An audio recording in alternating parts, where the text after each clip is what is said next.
नमो हरिहन्ताणं नमो सिद्धाणं नमो आयरीयाणं नमो वज्रायाणं नमो लोये सवसाहुनं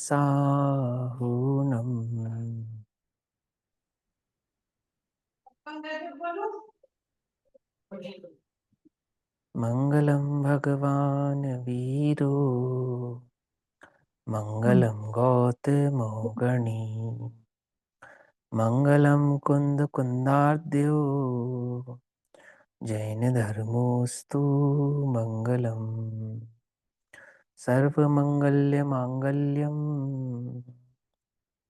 सर्वकल्याणकारकम् प्रदानां सर्वधर्माणां जैनं जयतु शासनम्।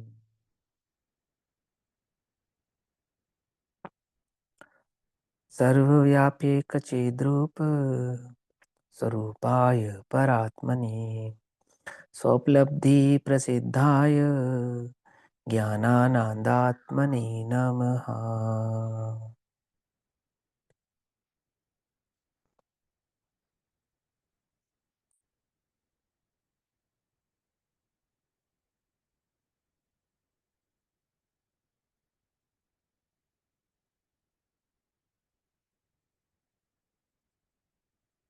हमारे दोपहर कालीन स्वाध्याय का विषय चल रहा है श्री प्रवचन सारजी प्रमागम। श्री प्रवचन सारजी प्रमागम का स्वाध्याय हम सभी आचार्य अमृतचंद्र देव द्वारा रचित तत्व प्रदीपिका तथा आचार्य जयसेन देव द्वारा रचित तात्पर्य वृत्ति टीका के आधार से कर रहे हैं।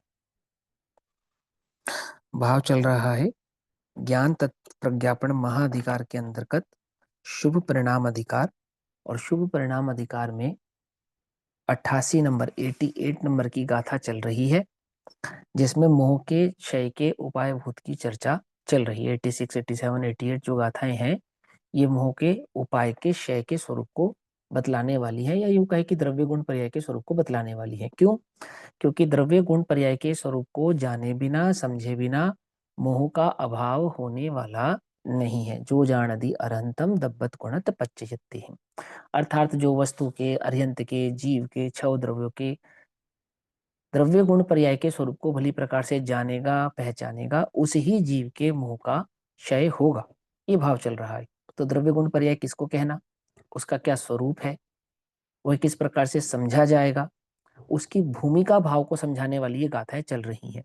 विस्तार तो ज्ञेय तत्व प्रज्ञापन में करेंगे, परंतु जिस भाव का विस्तार ज्ञेय तत्व प्रज्ञापन में होगा उसकी भूमिका इन गाथाओं में आ रही है।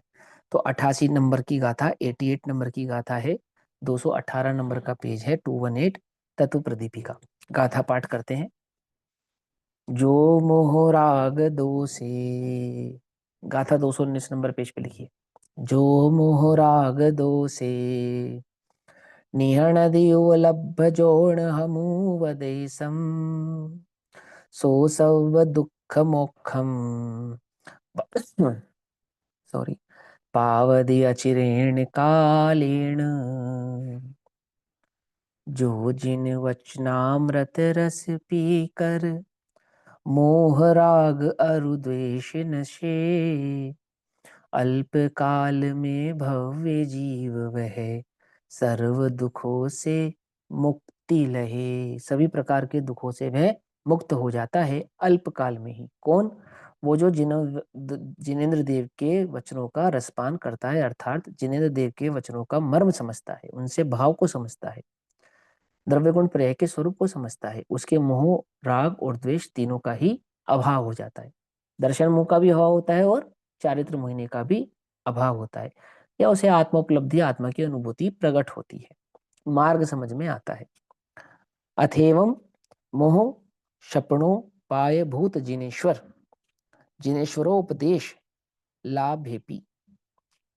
अब इस प्रकार मोह क्षय के उपाय भूत, मोह का क्षय करने का जो उपाय है, उस उपाय भूत जिनेश्वर के उपदेश की प्राप्ति होने पर भी पुरुषार्थ अर्थ क्रियाकारी है, इसलिए पुरुषार्थ करता है। देखो इस लाइन का मतलब समझो पहले सबसे। जिनेंद्र देव का उपदेश प्राप्त होने पर भी, ये भी है ना, भी, ये समझ में आ रहा है भी का मतलब क्या है यहाँ पे?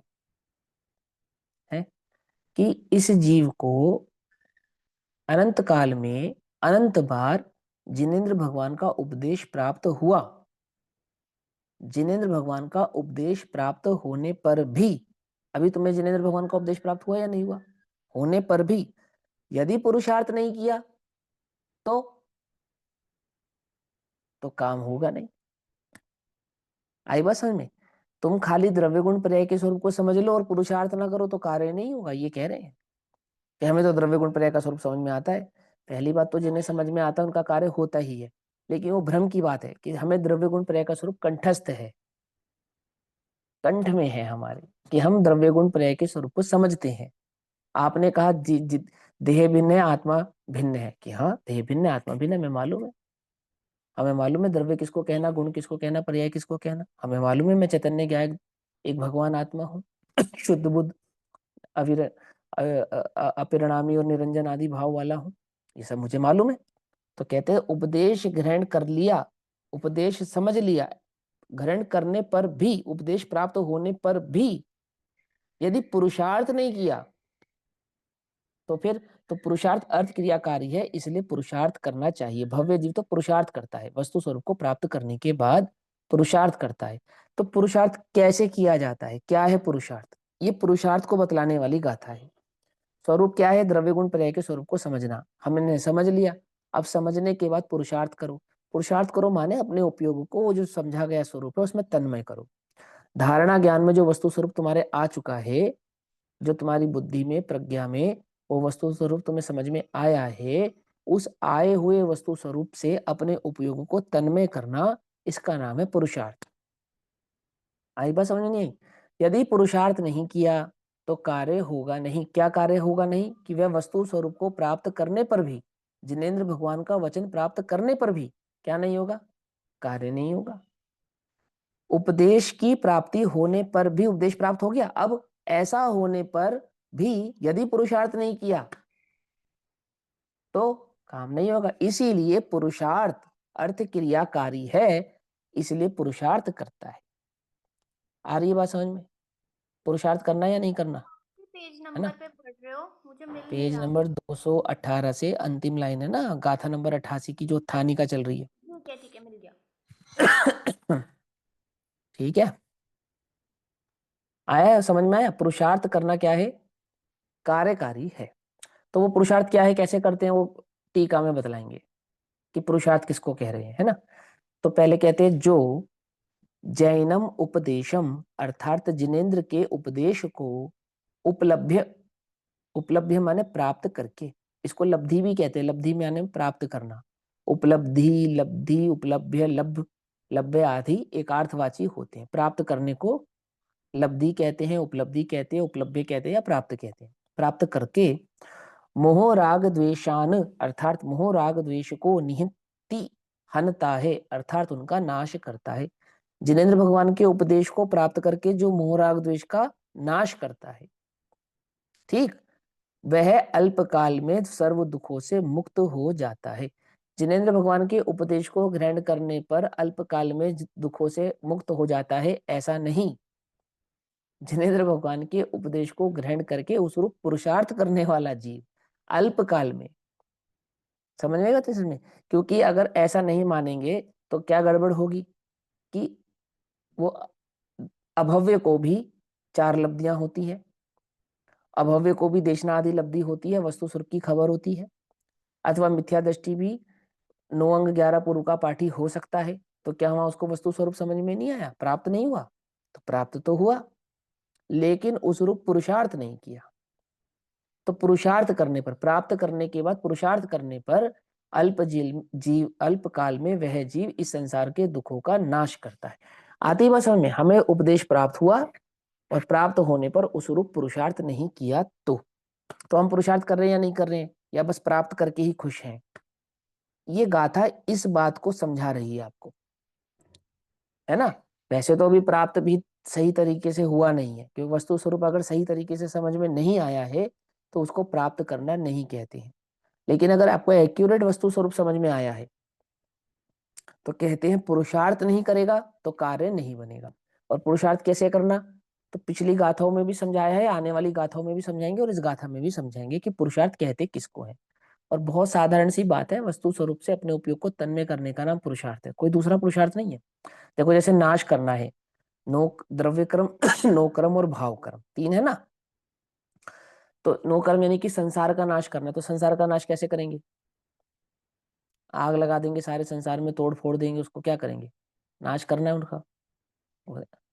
ऐसे तो नहीं है, माना उसकी दृष्टि विमुख। नहीं करना, यही उसका नाश करना है। उसमें सुख बुद्धि नहीं रखना, यही उसका नाश करना है।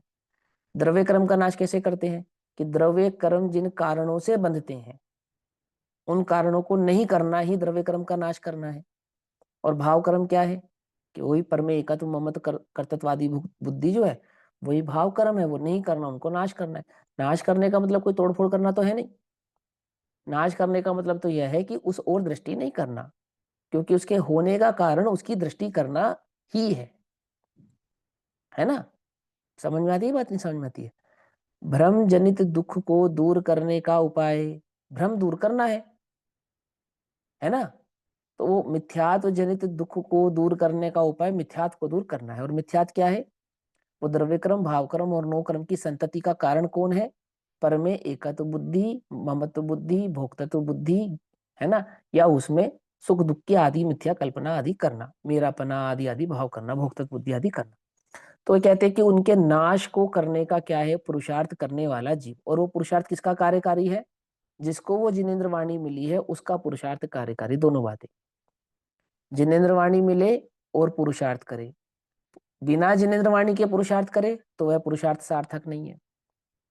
जिनेन्द्र की भगवान की वाणी मिले और उस संबंधी उस रूप उसके अनुरूप पुरुषार्थ करे तो अल्पकाल में वह जीव क्या करता है, इस मोह राग द्वेष का अभाव करता है, संसार के दुखों से छूट जाता है।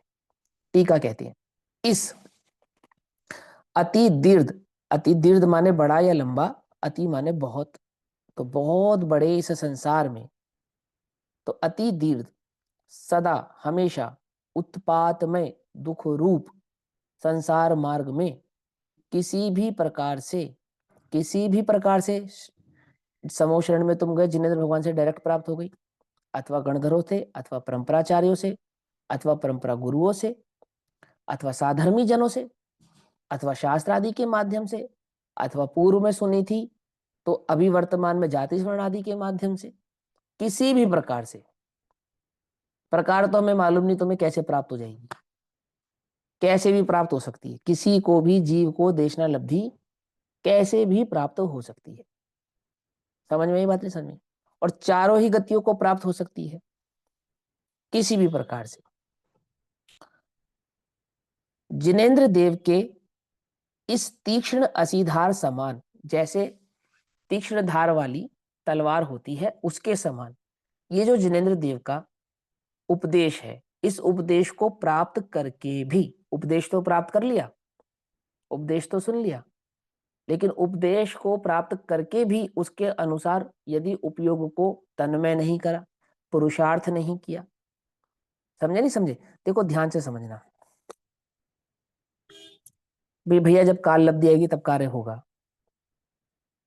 तो ये ऐसा कह सकते थे कि उपदेश को प्राप्त करने वाले का जब काल लब्धि आती है तब कार्य होता है, अथवा जब काल लब्धि आती है तब उपदेश प्राप्त होता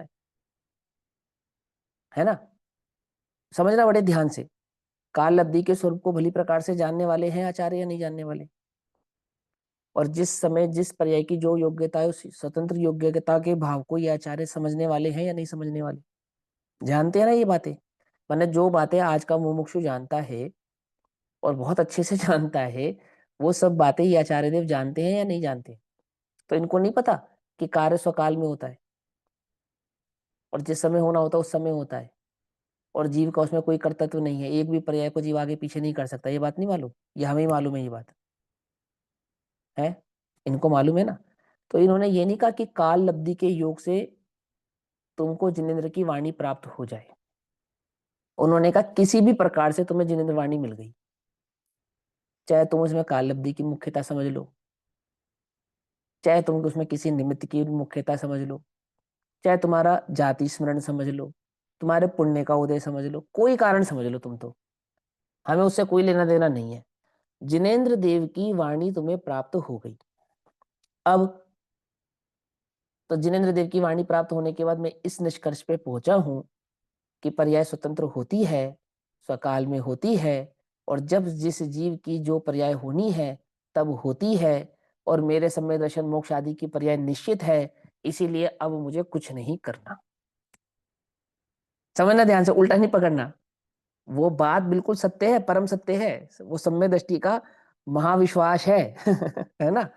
लेकिन अभी समझना यहाँ पे क्या कह रहे हैं। क्यों ये उन्होंने कहा प्राप्त करने पर भी जो पुरुषार्थ नहीं करता, ये समझो आप कि आचार्य कुंद कुंद देव कह रहे हैं, आचार्य अमृतचंद्र देव कह रहे हैं, आचार्य जयसेन देव इसको तात्पर्यवर्ती अर्थात उसका तात्पर्य समझाएंगे कि भगवान की वाणी प्राप्त करने के बाद जो जीव पुरुषार्थ नहीं करता, तो क्या पुरुषार्थ करूं बताओ आप मुझे, क्या उठापटक करूं, क्या करूं। काल लब्धि का इंतजार करना पुरुषार्थ नहीं है? क्यों? बोले काल लब्धि का इंतजार करना पुरुषार्थ नहीं, काल लब्धि को स्वीकार करना पुरुषार्थ है। क्या कि भैया क्या फर्क है, हमने स्वीकार किया तभी तो हम इंतजार कर रहे हैं। जो स्वीकार कर लेते हैं काल लब्धि उन्हें इंतजार नहीं कराती। क्या समझ में आई बात, नहीं समझ में आई? जो स्वीकारते हैं उन्हें इंतजार नहीं कराती। पांचों समवाय मिल गए वहां पर, जिसने स्वीकार कर लिया। पुरुषार्थ नाम किसका है, पुरुषार्थ क्या है, ध्यान से समझना। वे कहते हैं कि जिन्हें वे जिनेन्द्र देव की असी धार, तीक्ष्ण असी धार के समान तेज धार वाली तलवार जैसे होती है। एक योद्धा है, युद्ध में निपुण है, और युद्ध लड़ने का हथियार उसके हाथ में है। क्या है उसका हथियार? वो तेज धार वाली तलवार। यदि चलाए नहीं तो क्या युद्ध जीत सकता है? बोलो। तो कहते तेज धार वाली तलवार प्राप्त करके भी यदि वो चलाए चलाने की नहीं। चलाने की कला भी तो आना चाहिए। अरे यही है बता। ना, घबराने सुनो, पहले शांति से समझो, उदाहरण समझो पहले, कला की टेंशन ना लो, है ना। वो वस्तु, वो जो जिनेन्द्र की वाणी का जो उपदेश का ग्रहण करना है ना, वो उपदेश ही बता रहा है, वो उपदेश ही बता रहा है कि क्या कला तुम्हें अपनानी है। वो तुम्हारी कला ही तुम्हें कैसे घुमानी है, वो उपदेश तुम्हें बता रहा है। घबराओ नहीं उसकी बात, तुम चिंता नहीं करो, हम बतला रहे हैं ना तुम्हें कि वो योद्धा भी है, युद्ध में निपुण भी है, और युद्ध लड़ने का हथियार भी उसके हाथ में है। क्या है वो? तेज धार वाली तलवार। यदि चलाए नहीं तो क्या युद्ध जीत सकता है? नहीं जीत सकता ना। तो जिनेन्द्र देव की वाणी उसको प्राप्त हो गई, और यदि पुरुषार्थ ना करे तो क्या उसको उसके संसार का अभाव हो सकता है? बोले नहीं हो सकता। काल लब्धि के भरोसे संसार का अभाव नहीं होता है। काल लब्धि तो कोई वस्तु है ना ही। क्या कहा? है ही नहीं। काल लब्धि जैसी कोई चीज नहीं है। ये मेरे वचन नहीं है ये पंडित टोडरमल जी ने कहा। क्या? और मेरा भी वचन है, क्यों? मैं स्वीकार करता हूँ पंडित टोडरमल जी ने जो कहा बिल्कुल सत्य कहा। मैं स्वीकार करता हूँ, इसलिए मेरा भी वचन है। कहा पंडित टोडरमल जी ने। और पंडित टोडरमल जी ने नहीं कहा। ये देखो यहाँ ये आचार्य देव कह रहे हैं इस बात को, और ये आचार्य ने भी नहीं कहा, केवली भड़ीदम। क्या समझे? केवलियों की बात है, उन्होंने स्वीकार किया इसलिए उनकी बात हो गई, हमने स्वीकार किया इसलिए हमारी बात हो गई। समझ में आई बात, नहीं समझ में आई? अब वो तो जब कार्य होना होगा हो जाएगा, तुम तो निश्चिंत रहो, बिल्कुल निश्चिंत मत रहो, पुरुषार्थ करो, निश्चिंत रहो संसार के कार्यों में, निश्चिंत रहो संसार की अवस्था में। संसार में कब क्या होना है उससे निश्चिंत रहो, अपना कार्य करने का पुरुषार्थ करो। क्या है वो पुरुषार्थ? देखो, प्राप्त करके भी, समझे ना, एक एक शब्द है ना, भी, जो मोह राग द्वेष पर, मोह पर, राग पर और द्वेष पर क्या नहीं करता? अति दृढ़ता पूर्वक, है ना। आचार्य अमृतचंद्र देव कह रहे अति दृढ़ता पूर्वक, समय सार में आचार्य अमृतचंद्र देव कहते अति निर्दयता पूर्वक। समझे या नहीं समझे? ये आचार्य हैं, वहां कहे हैं अति निर्दयता पूर्वक, यहाँ अति दृढ़ता पूर्वक। एक ही बात है, योद्धा युद्ध में निर्दयता पूर्वक ना लड़े तो मर जाएगा। क्या समझे? जीत नहीं पाएगा। उसको तो पूरी निर्दयता से लड़ना पड़ेगा, उसको ये नहीं देखना रहे भैया इसको चोट लग गई क्या समझे? अरे इसको खून निकल रहा है, अरे ये मर गया, ऐसा करेगा तो गया काम, हो गया, वो अभिमन्यु जैसी स्थिति हो जाएगी। क्या समझे? समझे नहीं समझे? ये मेरे भैया हैं, ये मेरा चाचा है, ताऊ है, मैं इस पे कैसे हथियार चलाऊं, है ना, हिंदू की कथा में आता है ना अभिमन्यु का युद्ध। क्या हुआ फिर? वो जो चाचा ताऊ थे ना, उन्होंने ही मार डाला। समझे नहीं समझ में? ये अगर ये मोहराग द्वेष पर अति निर्दयता पूर्वक प्रहार नहीं करेगा तो ये मोहराग द्वेष क्या करेंगे? यही मार डालेंगे अनादि से संसार में रोके हुए हैं, दुख का कारण बने हुए हैं। समझे या नहीं समझे? क्या कहा? अति दृढ़ता पूर्वक उसका प्रहार। किसका प्रहार? वो जो जिनेंद्र देव की वाणी उसने ग्रहण की है, वो तत्व का प्रहार, तत्व का प्रहार करता है। वही हाथ में तलवार लिए हुए मनुष्य की भांति शीघ्र ही समस्त दुखों से परिमुक्त होता है। अर्थात जो पुरुषार्थ करता है वही पुरुषार्थ से मोक्ष की प्राप्ति। लिखा है, अधिकार पढ़ा है, पंडित टोडरमल जी ने अपने मन से नहीं कहा है। आधे से ज्यादा विषय प्रवचन सार का है वो, मालूम? आधे से ज्यादा विषय किसके विषय, किसके, क्या कहते हैं उस तलवार को हाथ में पकड़े हुए योद्धा की भांति क्या था होता है, समस्त दुखों से परिमुक्त होता है। जैसे वो उस युद्ध भूमि में समस्त शत्रुओं से परिमुक्त होता है, ऐसे ही ये यहाँ इस मोक्ष मार्ग की भूमि में समस्त प्रकार के मोह राग द्वेष से परिमुक्त होता है। कौन? वो जो अति तीक्ष्ण धार वाली स्यादवाद रूपी तलवार,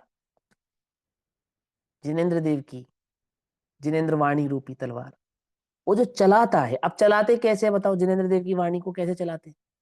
वो जो तत्व तुमने ग्रहण किया उसका प्रहार कहाँ होना चाहिए?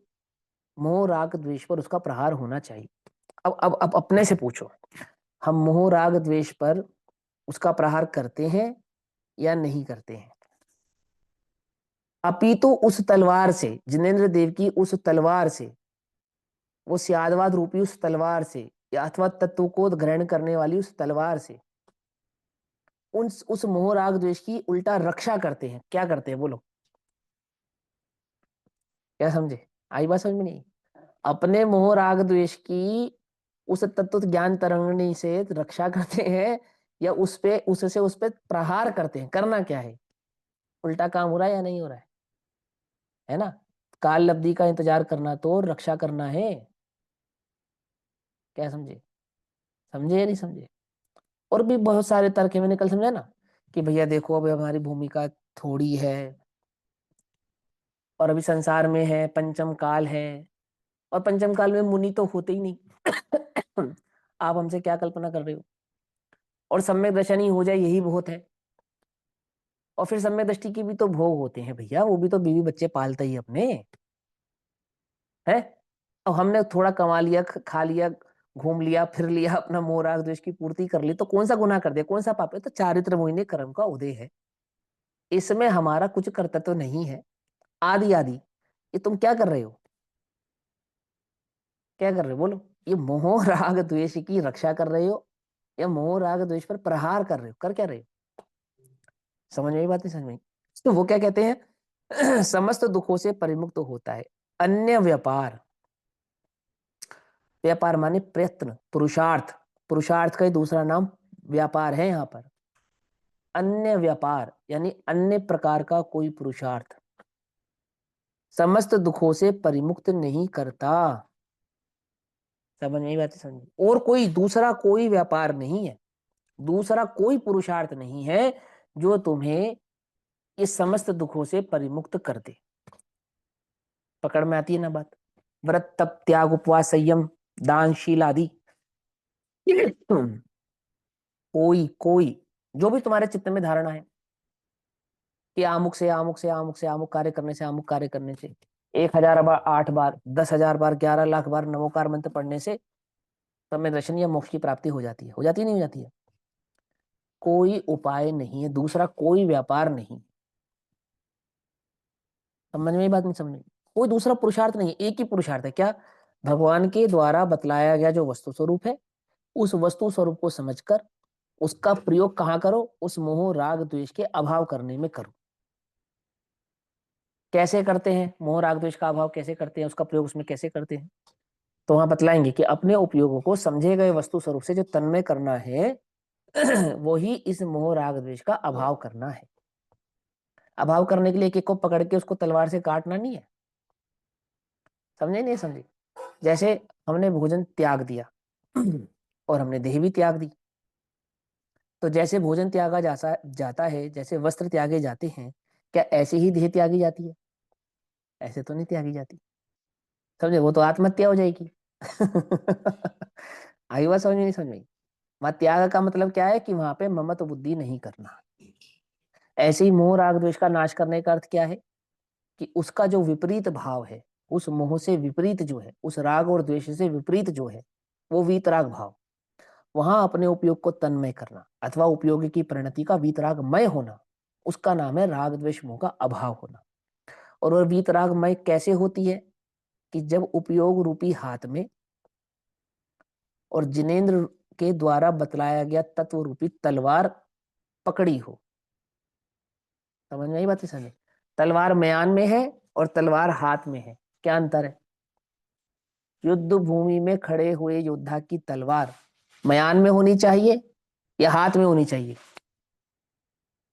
हाथ में होनी चाहिए ना। हाँ, तो हमारी हाथ में है या म्यान में है? म्यान समझते हो? धारणा को म्यान कहते हैं। ये हमें मालूम है भैया, सब मालूम है, मालूम है तो म्यान में है। क्या समझे? प्रयोग करो उसका, हाथ में लाओ उसको। अब हाथ में कैसे लेकर आते हैं? वो जो उपयोग का उसमय होना। पकड़ में आई बात? नहीं पकड़ में? वर्तमान उपयोग, जब उपयोग कहाँ होने लगे? मोहमय होने लगे, तो उपयोग को क्या कर लो? तत्वमय करो। जब उपयोग रागमय होने लगे, तब उपयोग को क्या करो? तत्वमय करो। और जब उपयोग द्वेष रूप होने लगे तो क्या करो? उपयोग को तत्वमय करो। तो क्या है? अति अति दृढ़ता पूर्वक मोह राग द्वेष पर प्रहार करना। प्रहार कैसे होगा? कि जब जब उपयोग मोह राग द्वेष की ओर जाने लगे तो वहां से खींचो और उस तत्व की ओर लेकर जाओ। ये क्या है? ये पुरुषार्थ है। यदि पुरुषार्थ नहीं करे, मालूम है जी, हमें सब मालूम है, आप हमें मत बतलाओ, ऐसा करता रहे और प्रयोग ना करे, पुरुषार्थ ना करे, प्राप्त होने पर भी यदि पुरुषार्थ ना करे, तो क्या कहते हैं? तो उसके संसार का अभाव होता नहीं है। जो पुरुषार्थ करता है उसके संसार का अभाव होता है।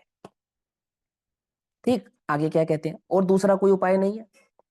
अन्य व्यापार प्रयत्न समस्त दुखों से परिमुक्त नहीं करता। जगत में अन्य कोई व्यापार, कोई पुरुषार्थ, अन्य कोई उपाय नहीं है जो तुम्हें संसार के इस दुखों से परिमुक्त कर दे। ये समझो, एक दूसरा कोई उपाय नहीं। कौन सा उपाय लिया इन्होंने? उपायांतर में, उपाय भूत में। पढ़ के बताओ लाइन। जिनेश्वर के उपदेश की प्राप्ति, ये लिखा ना, इसको लिया उपाय, और यहां क्या लिखा? अन्य कोई उपाय नहीं है, ये लिखा ना। लिखा या नहीं लिखा? और तुम जिनेन्द्र के उपदेश से बचोगे, यानी स्वाध्याय से बचोगे, तो फिर दूसरा कोई उपाय नहीं है।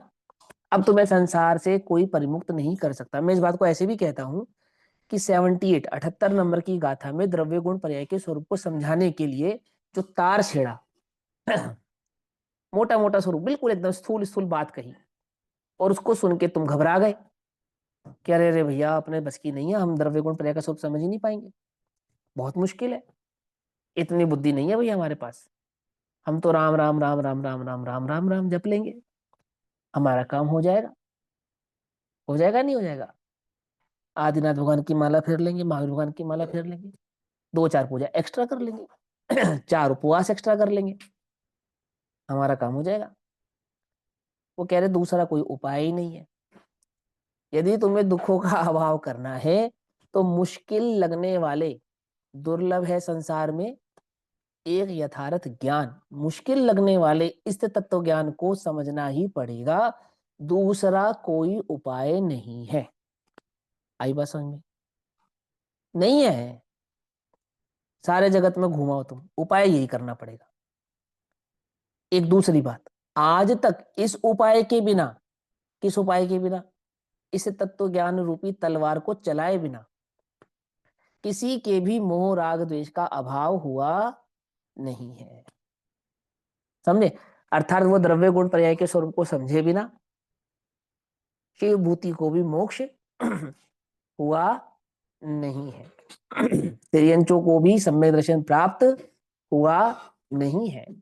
नारकियों को भी आत्मानुभूति इस तत्वज्ञान रूपी तलवार को चलाए बिना आत्मानुभूति किसको, उस नारकी को भी प्राप्त हुई नहीं है।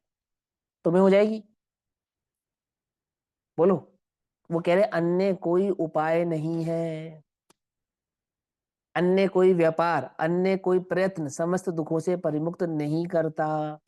कदाचित कषाय मंद कर देता है, कदाचित लोक में स्वर्ग आदि की प्राप्ति करा सकता है, कदाचित ऐसा भ्रम तो पैदा कर सकता है कि मेरे कुछ दुख दूर हुआ है, परंतु दुखों को दूर करने का अन्य कोई प्रयत्न या उपाय जगत में नहीं है ही नहीं। पकड़ में ही ना बात? नहीं समझ रहे हो?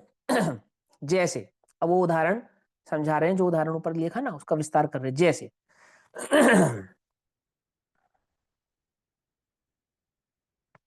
मनुष्य के हाथ में तीक्ष्ण तलवार होने पर भी वह शत्रुओं पर अत्यंत वेग से उसका प्रहार करे तो, होने पर भी यदि नहीं करे तो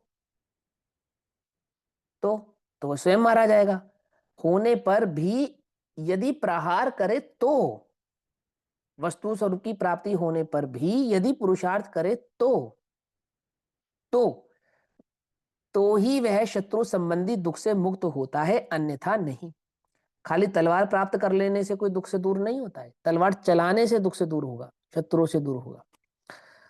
इसी प्रकार इस अनादि संसार में महाभाग्य से जिनेन्द्र दिनेश्वर देव के उपदेश रूपी तीक्ष्ण तलवार को प्राप्त करके भी जो जीव मोह राग द्वेष रूपी शत्रुओं पर अति दृढ़ता पूर्वक उसका प्रहार करता है, यदि नहीं करता है तो सर्व दुखों से मुक्त नहीं होता है, यदि प्रहार करता है तो सर्व दुखों से मुक्त होता है, अन्यथा नहीं।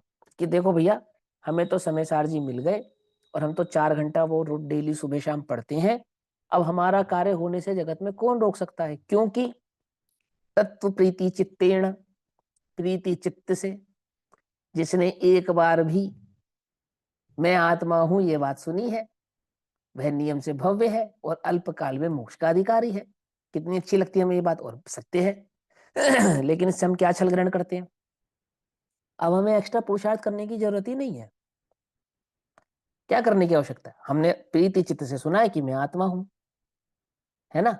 अब आप प्रीति चित्त से सुनने का तात्पर्य क्या है? जिससे तुम्हारी प्रीति होती है, तुम्हारा उपयोग उस ओर जाता है या नहीं जाता है? बोलो। अब वो प्रीति का अर्थ तो समझते नहीं है। अपने को लगता है हम तो 20 साल से सुन रहे, तो हमसे ज्यादा प्रीति किसको होगी? सर्दी हो, गर्मी हो, भूख हो, प्यास हो, बरसात हो, बीमारी हो, स्वस्थता हो, हमने स्वाध्याय नहीं छोड़ा, इतना किया तो शाबाश। परंतु इसका नाम प्रीति है क्या? क्या समझे? उल्टा नहीं पकड़ना, इसका नाम प्रीति नहीं है। प्रीति माने उपयोग का उसमय होना, ढलना, हमारे चित्त का उसमय होना, उधर ढलना, उसकी ओर झुकना, उसका नाम है ना प्रीति। तो अपने को क्या लगता है, हमने प्रीति से सुना है तो हमारा तो काम हो जाएगा। यहां तो ऐसा नहीं कह रहे, यहां तो कह रहे हैं कि तलवार मिल गई, कि हाँ मिल गई, अब चलाओ, चलाओ, तलवार चलाओ। कहाँ चलाओ?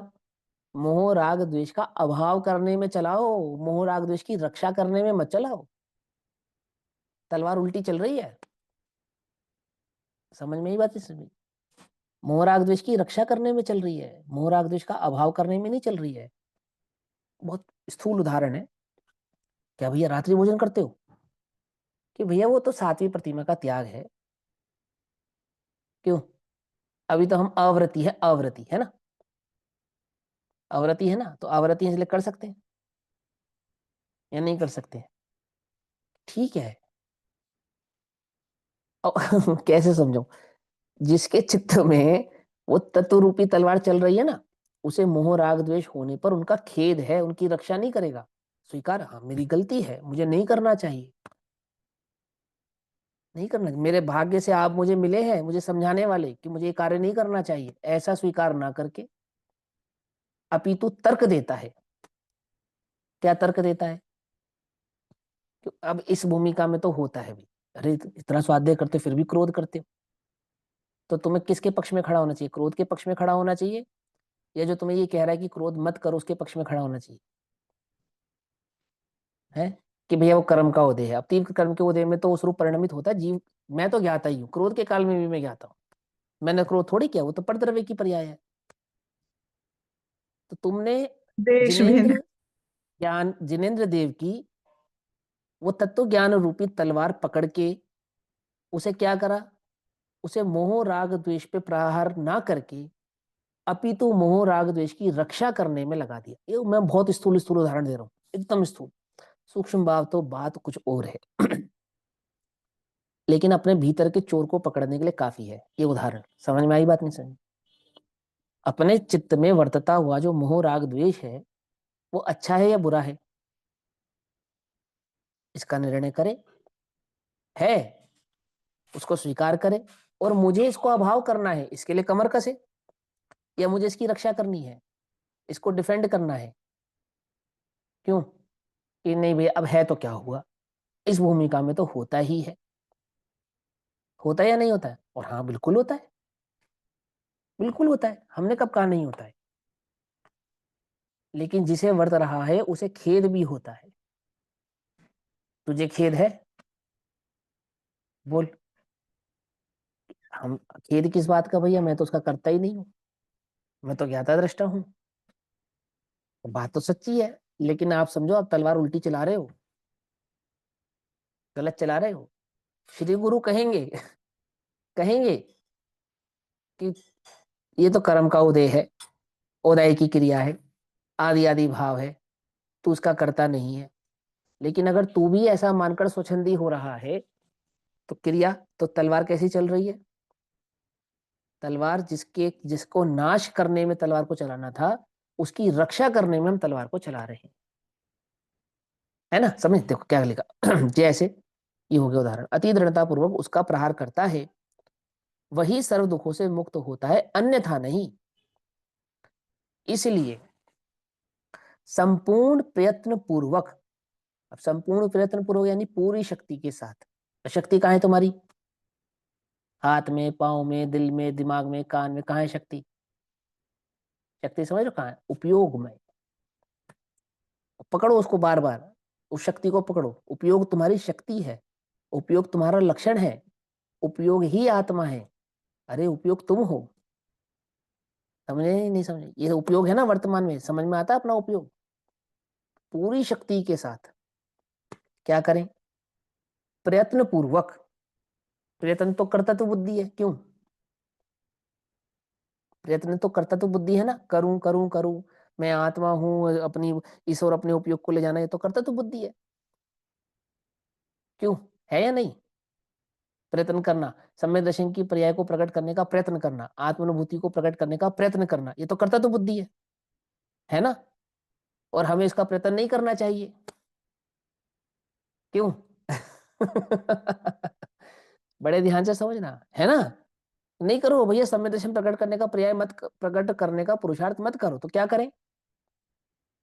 आत्मानुभूति प्रकट करने का पुरुषार्थ मत करो, तो क्या करें? मैं तो ज्ञाता हूं, बस ये देखो। अरे तुम ये गड़बड़, तुम छल ग्रहण कर रहे हो। ज्ञाता देखने का तात्पर्य क्या था, उसकी ओर अपने उपयोग को ले जाने का अर्थ क्या था, पर्याय नहीं करने का प्रयत्न करने का अर्थ क्या था, वो तुमने सही से ग्रहण नहीं किया, वो तुमने मिथ्या ग्रहण किया। बात बिल्कुल सही है, आमुख पर्याय को प्रकट करने का पुरुषार्थ मत करो, सच्ची बात है, परंतु पुरुषार्थ नहीं करो कहने का तात्पर्य क्या है? पर वो पर्याय प्रकट होगी तो मैं सुखी होऊंगा, ऐसा नहीं। अपने सुख स्वरूप की दृष्टि करने पर, उसमें तन्मय होने पर वो पर्याय प्रकट होती, वो समझाना था। और तू तो वास्तव में अपने उपयोग को अपने में तन्मय करने का जो पुरुषार्थ था वही छोड़कर बैठ गया। क्यों? वो करना नहीं है मुझे, कर्तव्य है भैया, वो तो कर्तव्य का बोध है, कर्ता बुद्धि है वो तो अब क्या करते हो?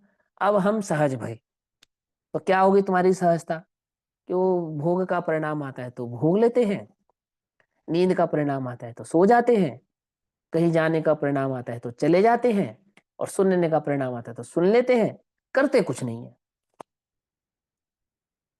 क्यों? वाह रे भैया, वाह तेरा ज्ञातापना।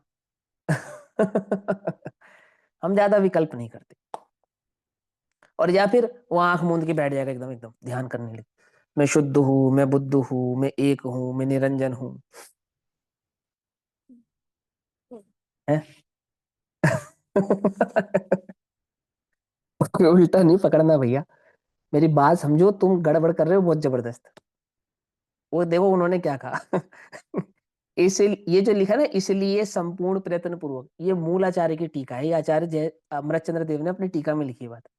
अतः एव सर्वारंभेण मोहो क्षपणाय पुरुषकारे निषिदामि, संस्कृत में लिखा ना। इसलिए संपूर्ण प्रयत्न पूर्वक मोह का क्षय करने के लिए मैं, कौन मैं? अब यहां तो आचार्य अमृतचंद्र देव कह रहे हैं मैं, और यदि हम उनकी बात को समझ जाएं तो अपने अंतरंग में बल प्रकट हो, मैं काल लब्धि का आश्रय ग्रहण करता हूं, है ना? ये लिखा है ना? ये नहीं लिखा? अरे काल नहीं, लब्धि नहीं लिखा, फिर क्या लिखा है? पुरुषार्थ का। पुरुषार्थ का आश्रय ग्रहण करता हूं, ये लिखा है। आई बात समझ में? आश्रय किसका ग्रहण करता हूं? पुरुषार्थ का आश्रय ग्रहण करता हूं। कौन कह रहा है ये बात? आचार्य अमृतचंद्र देव कह रहे हैं ये बात। इसीलिए मैं पुरुषार्थ का आश्रय ग्रहण करता हूं। कुछ बात समझ में आती है या नहीं समझ में आती है? अब तुम पूछो अपने से कि तुमने किसका आश्रय ग्रहण किया है? प्रमादी की, रोगी की भांति काल गवाता है। क्यों गवा रहे हो या नहीं गवा रहे? तलवार है, मयान में है। पहली बात तो तुम्हारी तलवार में धार नहीं है, पहले तो तुम यही समझ लो। क्योंकि तलवार की तीक्ष्णता वह है जहां वस्तु स्वरूप का ज्ञान सही प्रकार का हो, वो तीक्ष्णता है। वहां द्रव्य गुण पर्याय का स्वरूप तुम्हें सही प्रकार से ज्ञात हो, वो उसकी तीक्ष्णता है। तो अभी तो तुम्हारी तलवार में धार नहीं है, पहले तो ये समझे ना। वो धार लगाओ पहले तो, उसकी धार कैसे लगेगी? वो वस्तु स्वरूप को भली प्रकार से समझना, उसका नाम है धार होना, और फिर उसे चलाओ, उसका नाम है पुरुषार्थ। चलाने के नाम पे तो क्या हो जाता है? कालब्धि आड़े आ जाती है, आ जाती है नहीं आ जाती है? यहाँ कहते हैं इसीलिए संपूर्ण प्रयत्न पूर्वक, कर्तृत्व की बुद्धि है या नहीं है इसके अंदर? क्यों? कर्तृत्व बुद्धि नहीं है ये, तुम जानते नहीं हो कर्तृत्व किसे कहते हैं। संपूर्ण प्रयत्न पूर्वक मोह का क्षय करने के लिए मैं पुरुषार्थ का आश्रय ग्रहण करता हूं, अब अपने उपयोग को मैं स्थिर करता हूं। अब इस उपयोग रूपी हाथ में जिनेन्द्र देव रूपी दी गई वो जो तत्व ज्ञान की तलवार है, उसे मैं निरंतर चलाऊंगा। कब तक? जब तक वो मोह राग द्वेष का अभाव ना हो जाए तब तक। मैं उनकी रक्षा के लिए नहीं चलाऊंगा, उनका अभाव करने के लिए चलाऊंगा। आई अब अब इस भाव को आचार्य जयसेन देव, आचार्य कुंद देव ने 88 नंबर की गाथा में जो कहा, उस पर आचार्य अमृतचंद्र देव ने जो टीका की, उसका क्या तात्पर्य है, क्या कहना चाहते हैं वो हमसे, क्या भाव है उसका, वो आचार्य जयसेन देव तात्पर्य वृत्ति टीका में कहते हैं। अब जब तात्पर्य वृत्ति टीका में 88 नंबर की गाथा की टीका होगी तो ये 95 नंबर की गाथा बन जाएगी, है ना? अभी 95 नंबर की गाथा, 95 नंबर की गाथा की टीका, 220 नंबर का पेज। क्या कहते हैं आचार्य जयसेन देव?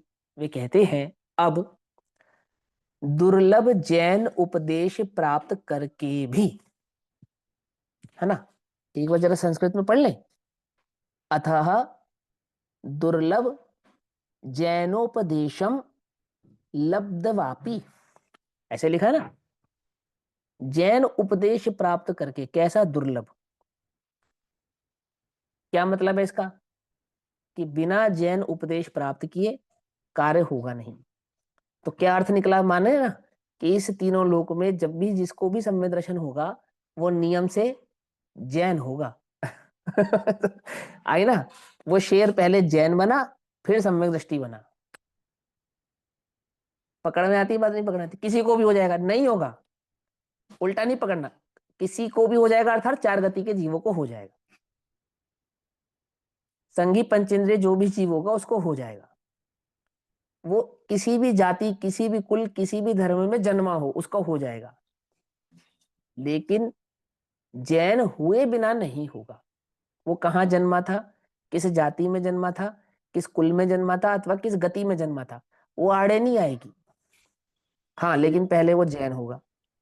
जैन उपदेश को ग्रहण करने का तात्पर्य क्या है, ग्रहण करने का तात्पर्य क्या है, वो जैन हुआ। भैया समझ में। इसका मतलब जैन कुल में जन्म हुआ हो तो भी जैन हुए बिना नहीं होगा, हाँ वो भी जैन बात, अभी तो होना मैंने कहा पड़ेगा ना। उसके। अब जो दो बातें समझो, जिनको नहीं होना आई, पड़ेगा तुम तो हो गए। ये मेरे को ये अति बात दुर्लभ समझ तुम्हें में धर्म नहीं। मिला ना, धर्म की जो दुर्लभता, भैया हाँ बोलिए। हाँ जी। मेरे को ये बात समझ में नहीं आई है हाँ कि शेर सिंह की पर्याय में उसको सम्यक दर्शन हुआ। हाँ हाँ आपने कहा कि वो जैन हुआ, हाँ तो ये बात, मेरे को ये बात थोड़ी सी कठिन लग रही है कि वो हाँ जैन कहाँ था पहले, उसने तो उपदेश पहले ग्रहण किया था। है, हाँ। तो उपदेश उपदेश ग्रहण किया ना, तो कल भी और समझाता, भी समझाता हूँ। हाँ बोलो, पहले आप आचार्य अपना प्रश्न पूरा कर लो। आचार्य भगवंत ने तो हम्म आए, मतलब उन्हीं भगवंत आए थे, तो हम्म डॉक्टर साहब से भी प्रश्न किया था और उन्होंने वो उससे उस प्रश्न को फिर बाद में रखा भी था अपनी सभा में। मैंने ये हम्म कहा था कि भाई, जैसे आज जो चलता है जगत में कि ये छोड़ो, हम्म ये छोड़ो, ये करो, वैसा करो, ये करो, वैसे हम्म बैठो, फिर बाद में हम्म हम्म शुरुआत। हम्म मैंने उनसे कहा कि भाई, शुरू से उन्होंने ये थोड़ी पहले कहा था कि जा पहले तू तालाब में या पानी से नहा धो के या कुल्ला करके या तू मांस हम्म खा रहा है, फिर मैं तुझे उपदेश दूंगा। तो हम्म। उन्होंने ये तो उससे कहा ही नहीं था। उन्होंने तो लेकिन हम आपसे उसी का कहेंगे, उपदेश सुनो, दिया था उसके लिए। अब ये बहुत छल ग्रहण करने वाली बातें हैं। यदि हमारे से कोई उपदेश सुनने आएगा और वो मांस खाता होगा, तो हम उसको पहले यही उपदेश करेंगे कि पहले मांस त्याग करके आ। सुनना मेरी नहीं, बात वो को तो ध्यान से, अब त्रियंज की तुम्हें लगे पर्याय कि है वो। पहले, फिर सुनो तो सही, वही तो समझा रहा हूँ। तो उससे क्या छल ग्रहण नहीं करना, वही तो समझा रहा हूँ। नहीं वो कि वो तो ठीक, तिरंज की पर्याय है। तो नहीं वो ठीक। तिरंज की पर्याय का नियम मनुष्य की पर्याय पे लागू नहीं होगा, पहले तो ये बात है। ठीक। कि उन्होंने उससे ये तो नहीं कहा ना कि पहले मुंह धोकर आ, नहा धोकर आ, आदि आदि कर और फिर तुझे उपदेश देंगे या फिर समझाएंगे। तो तुम क्या कहना चाहते हो हाँ, इस बात से, इसे क्या सिद्ध करना चाहते हो कि उन्होंने उनको मुंह धोने के लिए नहीं कहा तो हम भी मुंह ना धोएं, नहीं मैं क्या। ये कह रहा यदि हूँ। उसको मांस त्यागने के लिए नहीं कहा तो हमें भी त्याग के उपदेश ना करे। मैं ये पहले, मैं क्या कह रहा हूँ, पहले वो सब बताओ। उसका अर्थ क्या है, उस बात का अर्थ क्या है कि उसको पहले ये नहीं कहा कि तू मुंह धोकर आ या मांस त्याग करा या पहले ऐसा कर या ऐसा कर, ऐसा नहीं कहा। इसका अर्थ क्या है, इसका मतलब क्या है इस बात का। मेरा अर्थ ये है, यदि मेरा अर्थ देखा है। जाए तो उसने मुंह में रखे रखे स्वयं से त्याग कर दिया, उसका वहीं अभी की वहीं रुको, त्याग कोई कर बात नहीं, दिया। रुक जाओ, अभी करते हैं इस पे अच्छा, थोड़ा क्या सा हो गया? विश्लेषण। शेर ने उनकी बात मान ली तो वो जैन हो गया ना। बस हाँ, अभी अभी करते मेरा हैं, इसका उनकी बात विश्लेषण मान ली। करेंगे। हाँ जी। का कहने का हाँ तो मतलब ये है कि भाई, ऐसे जैसे अजैन है और कोई हाँ आपके उपदेश में आ गया और वो हम्म रात्रि भोजन और वो सब वो कर रहा है, लेकिन हम्म उसको वो उपदेश सुन रहा है, और सुन रहा है हम्म और अपने स्वरूप को समझ लिया, आत्मा को समझ लिया, धर्म को समझ लिया, तो उसमें हम्म। ये बात कहाँ लागू होगी कि भैया तो कुछ छोड़ा ही नहीं था और तूने उपदेश ग्रहण कर लिया और तेरे को सम्यक दर्शन हो गया। तो ये बात, इसमें कुछ थोड़ा सा क्लियर होना चाहिए। मेरे को ये बात बिल्कुल समझ हाँ में नहीं आ रही है। अब सुनो, मैं समझाता हूँ, कोई बात नहीं। ठीक आपको छोड़ो अंकल जी, बहुतों को समझ में नहीं आ रही है ये बात। है। आप अकेले नहीं हो उसमें। मैं समझाता हूँ, देखो सुनो। सबसे पहले मैं ये लाइन पढ़ता हूं और फिर इसका अर्थ करके आपको तर्क से समझाता हूं। देखो, अब दुर्लभ जैन उपदेश प्राप्त करके भी, है ना, तो सबसे पहले आप ये समझो, उपदेश बाद में ग्रहण होता है, उपदेश का जो कर्ता है उसको पहले हम ग्रहण करते हैं, यानी कि स्वीकार करते हैं। उपदेश बाद में स्वीकार किया जाता है, उपदेश के कर्ता को पहले स्वीकार किया जाता है, क्योंकि परंपरा यह है कि पुरुष का विश्वास हुए बिना पुरुष की बात का विश्वास जगत में होता नहीं है। पहले नियम ये है। तो वो पुरुष कौन हाँ, बहुत है? बढ़िया, बहुत बढ़िया। वो पुरुष कौन है जिसका मुझे विश्वास करना है? वो जैन उपदेश का कर्ता कौन है? वो है देव, वो है शास्त्र, ऊपर। वो है गुरु। वो देव शास्त्र गुरु को स्वीकार किए बिना देशना लब्धि जगत में किसी को हुई नहीं है, होती नहीं है, होगी नहीं। और देशना लब्धि का ग्रहण करने का सीधा सीधा अर्थ यही है, महादेव शास्त्र गुरु को स्वीकार करना, उनके स्वरूप को स्वीकार करना, तो वो देशना लब्धि का पात्र होता है। अन्यथा वो देशना लब्धि नहीं होती। एक बात। दूसरी बात, वो जो सम्यक दर्शन प्रकट किया है वो 5 लब्धि पूर्वक प्रकट किया है, और वो 5 लब्धि प्रकट करने से पूर्व जो विशुद्धि लब्धि है, जो प्रायोग्य लब्धि है, ये विशुद्धि लब्धि प्रायोग्य लब्धि कषायों की मंदता की द्योतक है। वहां पे जीव की कषायों के परिणाम, जीव का परिणाम ऑटोमेटिकली अति मंद कषाय रूप हो जाता है। और अति मंद कषाय रूप परिणाम में क्या नहीं होता? वो जो 5 पापों की स्थूल वृत्तियां हैं वो सहज ही उस जीव के होती नहीं है। पुरुषार्थ सिद्धि उपाय में स्पष्ट ही कहा है, मांस आदि का भक्षण करे और अपने को मंद कषाय कहे, ऐसा संभव नहीं है। वो तो कषाय की तीव्रता का ही सूचक है। जैसे कषाय मंद हुई है, वो सहज ही चलते फिरते विकलेंद्रिय आदि प्राणियों के प्रति करुणा भाव धारण करता है। वो वहां उनकी हिंसा का भाव उसके चित्त में सहज ही नहीं आता है। देखो, सूक्ष्म प्राणियों की हिंसा कर पाएगा या नहीं कर पाएगा, जो उसकी दृष्टि का ही विषय नहीं बन रहे हैं, उनकी बात नहीं कर रहे हैं। लेकिन जो स्पष्ट ही मांस रुधिर दुख रूप है, चीखना चिल्लाना रोना बिलखना अपने प्राणों की रक्षा करने का जहां जीव को परिणाम आ रहा है, ऐसे उन जीवों का घात वो प्रायोगिक लब्धि या विशुद्धि लब्धि वाले जीवों के सहज ही नहीं होता। तो वो जो रात्रि भोजन की त्याग की बात है या अमुक अमुक वस्तु के त्याग की बात है, वो तो वास्तव में देशना लब्धि में ही प्रकट हो जाती है। आप खुद कल्पना कर कर देखो ना, देशना लब्धि किसका नाम है? मुझे देशना प्राप्त हो गई और मेरा रात्रि भोजन नहीं छूट रहा, शब्द व्यसन नहीं छूट रहे, ये देशना लब्धि का प्राप्त होना है क्या? इसको देशना लब्धि कहते हैं क्या? कॉलेज में प्रोफेसर प्रवचन सार जी पढ़ाते हैं, चमड़े का जूता पहनते हैं, सिगरेट पीते हैं, उन्हीं हाथों से प्रवचन सार जी पढ़ाते हैं। और हम जो पढ़ा रहे हैं ना, उससे बेहतरीन बहुत बढ़िया शानदार पढ़ा सकते हैं। वो प्राकृत संस्कृत की गाथा ऐसे गाकर बोलकर सुना सकते हैं। वो उन्हें देशना लब्धि प्राप्त हो गई? बोलो। रघुकुल रीत सदा चली आई, प्राण जाए पर वचन न जाए। मुझे रामायण के ऐसे सूत्र याद हैं, तो अब मैं हिंदू हो गया, राम भक्त हो गया, हनुमान भक्त हो गया मैं, है ना? क्योंकि मुझे सूत्र याद हैं सारे, क्योंकि मुझे पता है गीता में क्या लिखा है और मैं उसका विश्लेषण कर सकता हूं, तो इसलिए मैं सांख्यमती हो गया। क्यों? क्योंकि मुझे पता है कुरान में क्या लिखा है, वहां की आयत क्या कहती है, फला नंबर सूरा नंबर आदि आदि बातें क्या कहती हैं, तो इसलिए मैं मुसलमान हो गया, क्योंकि मुझे मालूम है वहां क्या लिखा है। क्यों? क्योंकि मुझे मालूम है कि जिनेंद्र भगवान क्या कहते हैं, इसलिए मैं जैन हो गया। इसका नाम देशना लब्धि है, इसका नाम देशना लब्धि है। देशना लब्धि का स्वरूप ही नहीं पता। हमें लगता है कि हाँ वो तो, वो कौन सा उसको मुंह धोने की बात कही थी, जरूरत ही नहीं पड़ी, कहने की जरूरत ही नहीं पड़ी कि मुंह धोकर आ, मांस का त्याग कर। ये भी कहना पड़ेगा क्या? जब देशना लब्धि ग्रहण हो गई तो ये कहना पड़ेगा क्या?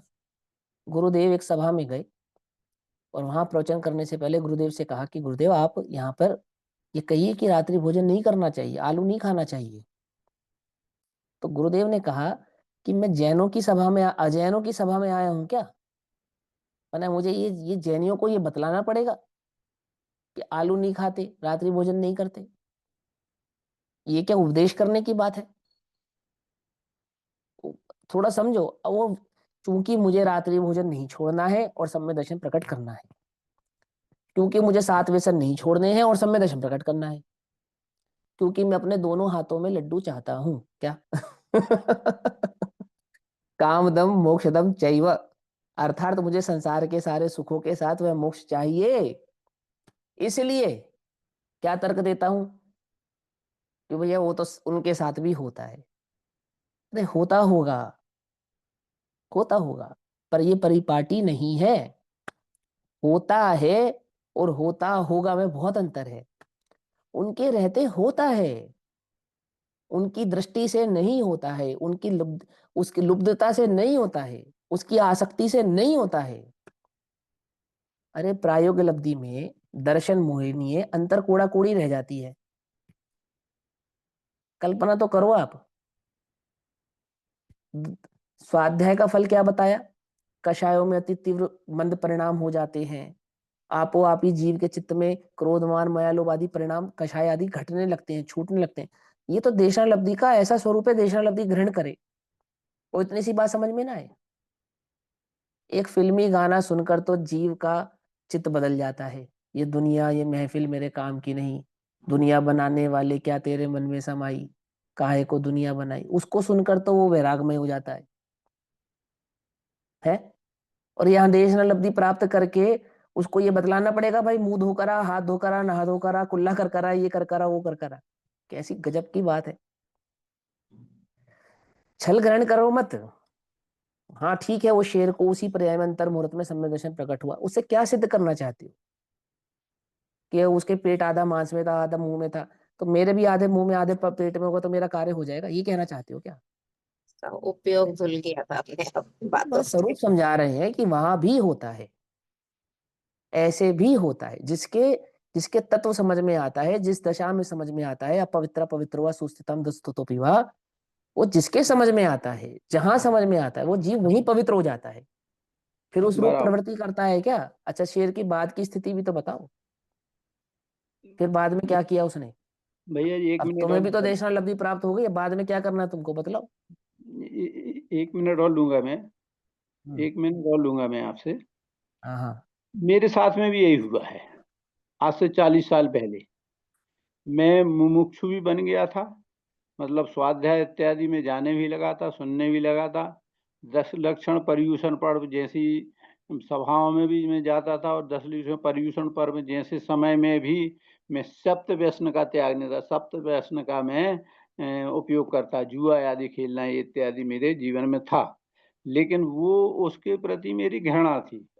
ये सुन के घृणा हो गई, आ गई थी कि मैं मुँह छू ना तो धरा रहा हूँ, और ये वैष्णव में लगा हुआ हूँ।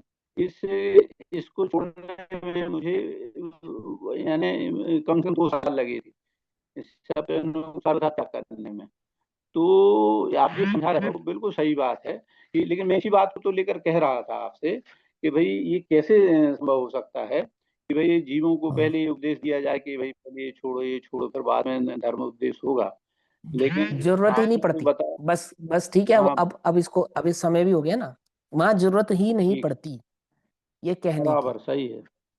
सीधी सी ठीक बात है, है ना, वो सही देशना है। लब्धि का ऐसे ही स्वरूप है। अब यहाँ कहते हैं, अब दुर्लभ जैन उपदेश प्राप्त करके भी, तो इससे आप ये समझो कि जगत का कोई भी जीव सम्यक दर्शन प्रकट करने से पूर्व देशना लब्धि ग्रहण करेगा, और देशना लब्धि ग्रहण करेगा तो वहां देवशास्त्र गुरु का श्रद्धान करेगा। देवशास्त्र गुरु के श्रद्धान के बिना तो देशना लब्धि नहीं हो सकती ना, सच्ची देशना तो वही है।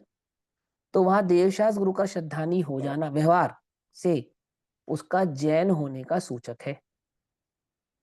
समझे नहीं समझे? द्रव्य गुण पर्याय के स्वरूप को स्वीकार किया मैंने, तो सीधी सी बात है ना, मैंने जैनत्व को स्वीकार किया। वो किसके द्वारा कहा गया है? उस पुरुष की मान्यता को मैंने स्वीकार किया ना, उस अरहंत को स्वीकार किए बिना उनकी बात को मैंने कैसे स्वीकार कर लिया? उनके स्वरूप को जाने बिना बराबर, वो बराबर। बात ऐसी है वो मैं कैसे स्वीकार कर लूंगा? कोई नहीं करेगा। चारों गति के जीव, साफ एकदम पक्की बात, जैन हो जाते हैं फिर सम्यक दृष्टि होते हैं। वहां देशना लब्धि का ग्रहण होना ही जैन होना है। अब दुर्लभ जैन उपदेश प्राप्त करके भी, कर लिया तुमने, उपदेश तो ग्रहण कर लिया, परंतु जो मोह राग द्वेष का नाश करता है पुरुषार्थ पूर्वक, वही संपूर्ण दुखों के क्षय को प्राप्त होता है, ऐसा यहाँ पर कथन है। ठीक। अब इसका भाव क्या है, तात्पर्य वृत्ति टीका क्या कहती है, सो अभी समय हुआ, ये हम कल की कक्षा में पढ़ेंगे। तब तक के लिए सभी को जय जिनेन्द्र। ओम नमः सिद्धेभ्यः।